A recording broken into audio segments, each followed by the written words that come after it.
So I already went ahead and decorated the envelope. You see I've added the wax seal there. This is all part of my Happy Mail kit that I have. I've got the postage or faux franking stamps there, and then I've got those old postal stamps that I've stuck down. I tried to get ones that were going to match like the colours that I've used in the card, so that's all ready to go.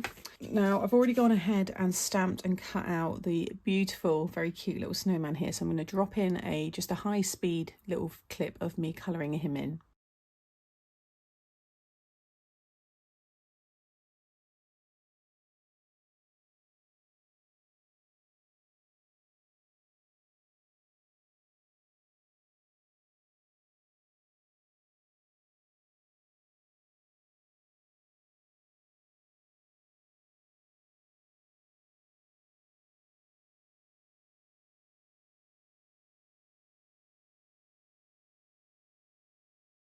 And then if you want, you can cut out, so you've got a little white border. I decided to cut him right up to the black outline. I just thought I'd try something a little bit different, and I'm going to sit him on top of this panel for the front of the card, which I'll show you in a moment. You want to cut yourself a piece of 10, well, it's actually just under, just bring it under a little bit, 10 by 8 1/4. And then along that 10-inch side, you're going to score it 4, 5 1/2, 7, and 8 1/2. Now by just coming in a little bit under the 10 inches there, if you fold and burnish all of these, what's going to happen is the last one is going to be stuck onto the bottom here, like so. That's how it's going to look. So you're going to fold, so you want to have 2 of those 1 1/2 inch panels on the top and 2 underneath.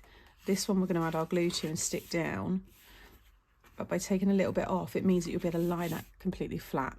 Okay, I'm going to use the construction glue. Now if you want, you may want to add your pattern paper to cover the whole of this panel, but that is going to go over, so you're just going to waste it. But do that if you are, do that now before you stick this down. So you're just adding the glue just to the last panel there, that outer one. And like I said, fold it over so you've got 2 facing you, and then you're going to fold that right over like so. So now you can bring that all up, and I would just check that it stands and you've got it nice and flush with the bottom. If you're using a liquid glue, you've still got some time to move it around, but that is how the card is going to be displayed. So now I'm going to decorate with all the pattern papers. I've pulled out an old paper pad of mine. It's only a puppet paper pad. This is about 2 years old, but it's got some really lovely pattern papers here, and the colours work really well with how I've coloured him in. So I've got this piece here, which is going to go in that one, and then I've got these 3 pieces, which are going to go on each side.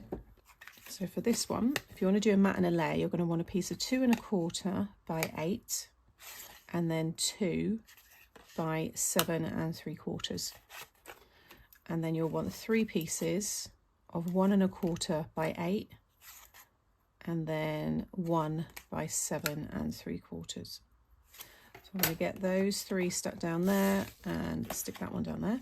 So that's all my panels stuck down. You could also have this card as a landscape orientation. You could maybe have some things built up and have it this way so it folds down. You could have it fold out that way and just pop it into what would be more like a 6 by 8 envelope. So you could easily play around with this. And then I've cut this piece, which is 2 1/2 by 6 3/4. It can be kind of any size in terms of the height that you want. You want to keep it that width because I've designed it so that when it sticks on here, when it closes, it runs flush with the side of the card, so it's all going to fit in your envelope. But again, if you don't mind making bigger envelopes, then you can certainly play around with this. Now I think this would also look nice embossed with then your image on the top, but because I wanted to stamp the sentiment, so that comes in the set. You got winter greetings and warm and cozy, and you got these little stars as well.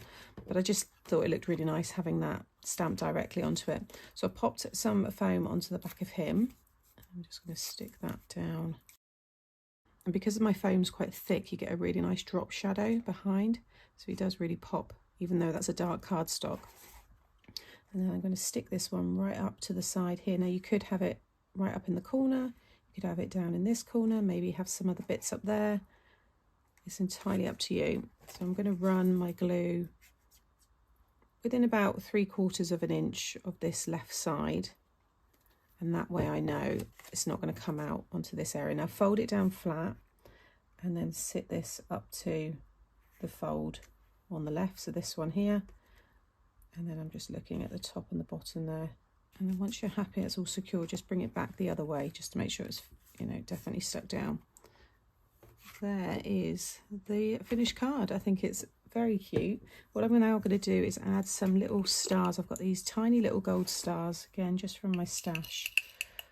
I'm just going to, there's some little circles there as well. I'm just going to add a few. I might do like kind of going down that way, maybe a few down on the left and then in the top right there.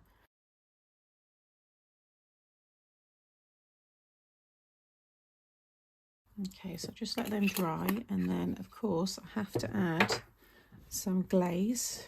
So this is just some paper glaze, and I'm going to add it to, definitely to the carrot, so his nose and the heart, and probably his eyes as well. And there is the finished card. So if I just bring it up closer, hopefully you can see the stars sparkling and the glaze on, there we go, on the scarf, on the carrot, the heart, and also on the little bow just there. And it stands up. I'll bring it back here so you can see. Lovely. And there is the matching envelope. So I hope you've enjoyed this very fun and easy card style from me today, and until next time.